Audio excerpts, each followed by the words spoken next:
ಪ್ರಿಯ ಸ್ನೇಹಿತರೆ, ಸಾಹಿತ್ಯಾಭಿಮಾನಿಗಳೇ, ಇಂದು ನಾವು ಕನ್ನಡ ಸಾಹಿತ್ಯ ಲೋಕದ ಮಹಾನ್ ಸಾಧಕ, ಅಪರೂಪದ ಕಾದಂಬರಿಕಾರರಾದ ಡಾಕ್ಟರ್ ಎಸ್.ಎಲ್. ಭೈರಪ್ಪನವರ ಅಗಳಿಕೆಯನ್ನು, ಅವರ ನಿಧನವು ನಾಡಿಗೆ, ಸಾಹಿತ್ಯಕ್ಕೆ ಮತ್ತು ಪ್ರತಿಯೊಬ್ಬ ಓದುಗರನ್ ತಂಬಲಾರದ ನಷ್ಟವನ್ನುಂಟು ಮಾಡಿದೆ. ಮೈಸೂರನ್ನು ತಮ್ಮ ವಿದ್ಯಾಭ್ಯಾಸ ಮತ್ತು ಸಾಹಿತ್ಯ ಕೃಷಿಯ ಕೇಂದ್ರವಾಗಿಸಿಕೊಂಡಿದ್ದರು. ತತ್ವಶಾಸ್ತ್ರವನ್ನು ಓದಿದ್ದರು. ಬದುಕಿನ ಆಳವಾದ ಅನುಭವಗಳಿಂದ ಪ್ರೇರಣೆ ಪಡೆದು ಕಾದಂಬರಿಗಳತ್ತ ತಮ್ಮನ್ನು ಸಮರ್ಪಿಸಿಕೊಂಡರು. ಸುಮಾರು 25ಕ್ಕೂ ಹೆಚ್ಚು ಕಾದಂಬರಿಗಳನ್ನು ಅವರ ಕನ್ನಡ ಸಾಹಿತ್ಯಕ್ಕೆ ಕೊಟ್ಟಿದ್ದಾರೆ. ಅವರ ಕೃತಿಗಳು ಕೇವಲ ಕನ್ನಡಿಗರಿಗಲ್ಲ, ಜಗತ್ತಿನ ಓದುಗರಿಗೂ ಸ್ಪಂದಿಸಿದ್ದವು. ಅವರ ಕಾದಂಬರಿಗಳು 40ಕ್ಕೂ ಹೆಚ್ಚು ಭಾಷೆಗಳಿಗೆ ಅನುವಾದವಾಗಿರುವುದು ಕನ್ನಡ ಸಾಹಿತ್ಯಕ್ಕೆ ದೊರೆತಿರುವ ಅತಿದೊಡ್ಡ ಗೌರವ. ಇದು ಎಷ್ಟೇ ಹೇಳಿದರೂ ಸಾಲದು. ಭೈರಪ್ಪನವರು ಯಾವ ಪ್ರಶಸ್ತಿಗೂ ಹಂಬಲಿಸದವರಾಗಿದ್ದರು. ಅವರ ಬರೆಯುವುದೇ ಆತ್ಮತೃಪ್ತಿಗಾಗಿ. ಆದರೆ ಅವರ ಸಾಹಿತ್ಯ ಸಾಧನೆಯ ಪರಿಮಾಣವನ್ನು ಗಮನಿಸಿದರೆ ಅವರ ಜ್ಞಾನಪೀಠ ಪ್ರಶಸ್ತಿ ದೊರಕಬೇಕಾಗಿತ್ತು ಎಂಬುದು ಎಲ್ಲರ ಮನದಲ್ಲಿಯೂ ಇರುವ ಆಕಾಂಕ್ಷೆ. ಅವರ ಅಗಲಿಕೆಯ ಈ ಕ್ಷಣದಲ್ಲಿ ಅವರ ಪರಿಮಾಣವನ್ನು ಪ್ರಾಮಾಣಿಕತೆ ಮತ್ತು ಶ್ರದ್ಧೆಯಿಂದ ಸೇವೆ ಸಲ್ಲಿಸಿದ್ದಾರೆ.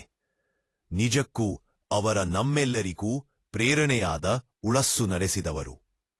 ಅವರ ಅಗಲಿಕೆಯ ಈ ಕ್ಷಣದಲ್ಲಿ ಅವರ ಪರಿಮಾಣೆಯನ್ನು ನಿಜಕ್ಕೂ ಅವರ ನಮ್ಮೆಲ್ಲರಿಗೂ ಪ್ರೇರಣೆಯಾದ ಉಳಸ್ಸು ನಡೆಸಿದವರು. ಅವರ ಆತ್ಮಕ್ಕೆ ಶಾಂತಿ ದೊರಕಲಿ ಎಂದು ಹೃತಪೂರ್ವಕವಾಗಿ ಪ್ರಾರ್ಥಿಸುತ್ತೇನೆ. ಅವರ ಕುಟುಂಬದವರು ಮತ್ತು ಸಾಹಿತ್ಯಾಭಿಮಾನಿಗಳು ಈ ದುಃಖವನ್ನು ಭರಿಸುವ ಶಕ್ತಿ ಹೊಂದಲಿ ಎಂದು ಭಗವಂತನನ್ನು ಬೇಡಿಕೊಳ್ಳುತ್ತೇನೆ.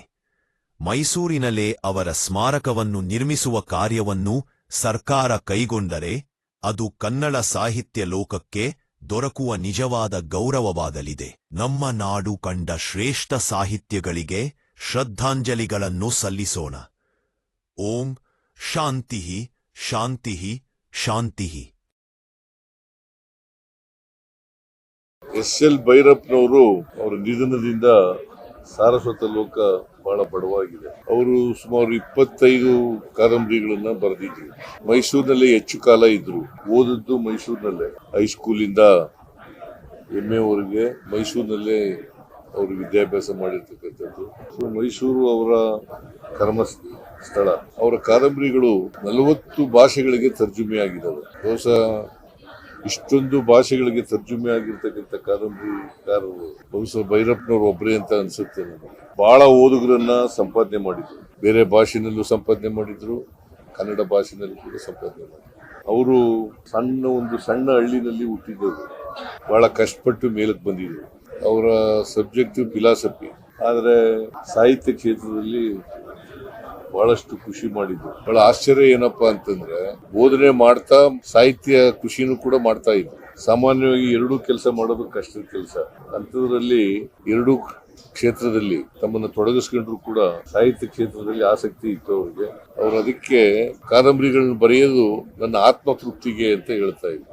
ಅವರ ಕಾದಂಬರಿಗಳು ಜಗತ್ ಪ್ರಸಿದ್ಧವಾಗಿರ್ತಕ್ಕಂಥ ಕಾದಂಬರಿಗಳನ್ನು ತಯಾರು ಮಾಡಿದ್ದಾರೆ, ಬರೆದಿದ್ದಾರೆ. ನಾನು ಎಲ್ಲ ಕಾದಂಬರಿಗಳನ್ನು ಓದಕ್ಕಾಗಿಲ್ಲ, ಕೆಲವು ಕಾದಂಬರಿಗಳನ್ನು ಮಾತ್ರ ಓದಿದ್ದೀನಿ. ಅವರ ಬದುಕು ಇದೆಯಲ್ಲ, ಆ ಬದುಕಿನ ಅನುಭವದ ಮೇಲೆ ಕಾದಂಬರಿಗಳನ್ನು ಬರೆದಿದ್ದಾರೆ. ಸೊ ಇವರು ನಮ್ಮನ್ನೆಲ್ಲ ಅಗಲಿದ್ದಾರೆ. ಅವರ ಆತ್ಮಕ್ಕೆ ಚಿರಶಾಂತಿ ಕೋರ್ತಾ ಅವರ ಧರ್ಮಪತ್ನಿಗೆ ಮತ್ತೆ ಅವರ ಮಕ್ಕಳಿಗೆ, ಅವರ ಅಭಿಮಾನಿಗಳಿಗೆ, ಅವರ ಸ್ನೇಹಿತರಿಗೆ ಅವರ ಸಾವಿನ ದುಃಖವನ್ನು ಭರಿಸಲಿ ಅಂತೇಳಿ ನಾನು ಪ್ರಾರ್ಥನೆ ಮಾಡ್ತೇನೆ.